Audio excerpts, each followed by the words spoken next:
ইংল্যান্ডের ঐতিহাসিক লর্ডসে ICC test চ্যাম্পিয়নশিপের তৃতীয় চক্রের ফাইনাল ম্যাচের প্রথম দিনটা রাঙিয়েছে দুই দলের বোলাররা।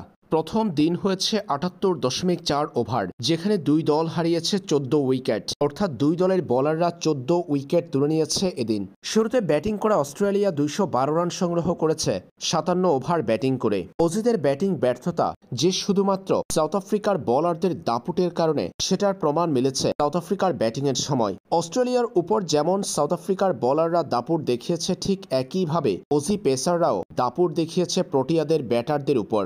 অস্ট্রেলিয়ার প্রথম ইনিংসে করা ২১২ রানের সংগ্রহ তারা করতে নিজেদের প্রথম ইনিংসে ব্যাটিং করতে নেমে দিনের শেষ অংশে ২২ ওভার ব্যাটিং করে ৪ উইকেট হারিয়ে ফেলেছে সাউথ আফ্রিকা। ৪৩ রানে ৪ উইকেট হারিয়ে দিন শেষ করেছে প্রোটিয়ারা। এদিন অস্ট্রেলিয়ার ৩ pacer Pat Cummins, Mitchell Starc ও জস হ্যাজেলউড পেয়েছে উইকেটের দেখা। স্টার্ক ২টি, হ্যাজেলউড ও পেট কামিন্স পেয়েছে ১টি করে। অন্যদিকে প্রোটিয়াদের হয়ে অসাধারণ বোলিং করা কাগিসো রাবাদা পেয়েছেন ৫টা উইকেটের দেখা।